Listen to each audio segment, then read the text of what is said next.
بسم الله والصلاة والسلام على رسول الله. اللهم صل وسلم وبارك على سيدنا محمد. انتهى الدوري لفرق كتير. خلاص عرفنا مين الهابطين، عرفنا الثلاثة الهابطين: الداخلية والمقاولين والبلدية. النهارده انبي قدر يوقف انتصارات النادي الاهلي المتتالية عند رقم 21، لكن ما زال الاهلي بلا هزيمة.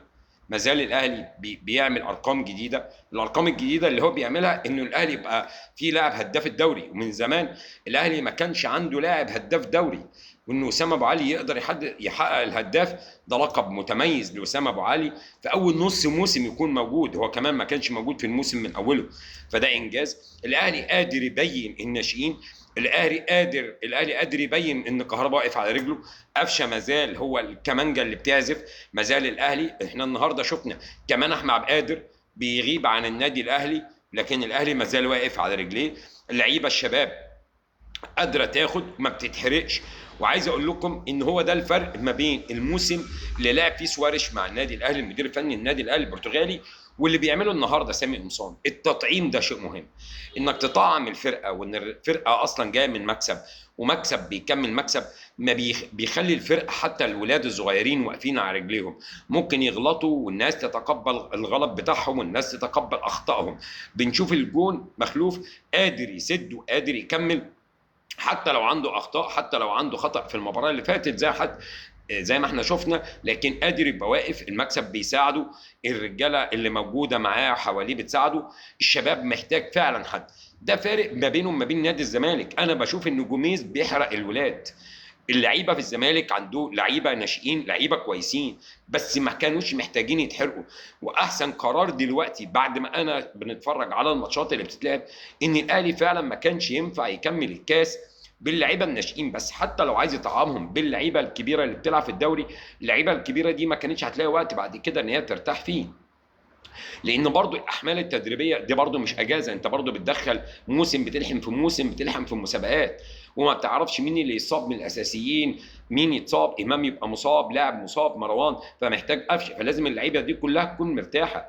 فالنهارده فعلا ان اللعيبه دي لو كانت بتكمل كاس مصر كانت هتتحرق. يعني لو اللعيبه دي بتنزل في مباراه زي ما بقى امام فاركو، احنا المفروض الاهلي كان هيلاعب فاركو عشان بعد كده يلاعب المصري، الكسبان من المباراه دي يلاعب المصري. اي هزيمه ليهم كان هتبدا تفرق معاهم في مستواهم، هتحرقهم. يعني ايه هتحرقهم؟ يعني مش هتخليهم واقفين على رجليهم، مش هيبقى عندهم الثقه. المكسب انه هو اللي بيدي الثقه، مش بس كلام الاعلام ولا كلام الصحافه، لا، المكسب هو اللي بيدي الثقه للعيبه. انا شايف انه فعلا الفكر السليم. لا، الاهلي كان يكمل اذا كان الوقت كان هيسمح يكمل بالكبار مع الناشئين ويكتشف فرقه تانيه، لكن ما عادش الوقت يسمح ولا الفرق هتسمح ان الاهلي. احنا شفنا الاهلي بيلعب قصاد سموحه، شفنا الماتش بيبقى عامل ازاي، بيلعب قصاد انبي بنشوف الماتش عامل ازاي. فما بقاش في مباراه سهله ومباراه صعبه، ما بقاش في مباراه مضمونه انك تكسبها. النهارده طلع الجيش لسه مغلوب في نهائي الرابطه، النهارده بنشوف اداء قصاد الزمالك. ما عادش في مباراه سهله ومباراه بسيطه، ما عادش في مباراه انت ممكن تستسهلها من قبل ما تلعبها، لا. النهارده الاهلي الولاد واقفين على رجليهم عشان ما زال عندهم ثقه من المكسب اللي حققوه في المباراه الاخيره، وده اللي كان مديهم ثقه في المباراه دي ان هم يقدروا يكملوا، يقدروا يقفوا على رجليهم. انبي ادى مباراه قويه، انبي ادى مباراه ممتازه، قادر مهاجم وقادر يدافع. كان في شباب من النادي الاهلي، لكن انبي استغل، كان عايز يستغل الموقف. شباب الزمالك محتاجين دعم من الجمهور، انه جوميز السبب، مجلس اداره الزمالك السبب، انه حتى انت مش مخلي حتى لاعب اتنين انا ما اعرفش انت ما بتلعب. طب شيكابالا ما لعبش كتير، طب لعبه.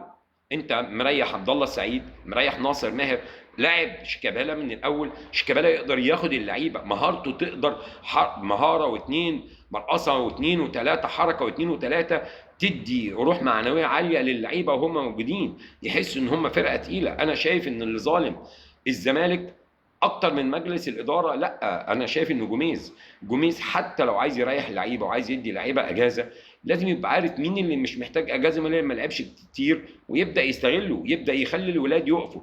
النتائج كانت هتخلي الزمالك واقف على رجليه ويظهر. انا فعلا خايف على الزمالك في مسابقه كاس مصر. لو بالمستوى ده وبالوضع ده، لا، الوضع هيبقى صعب على الزمالك. واحنا قلنا ان الزمالك وجمهوره محتاجين بطوله تفوق الزمالك، بطوله تخلي الزمالك واقف على رجله. الكونفدراليه بطوله مهمه، لكن كمان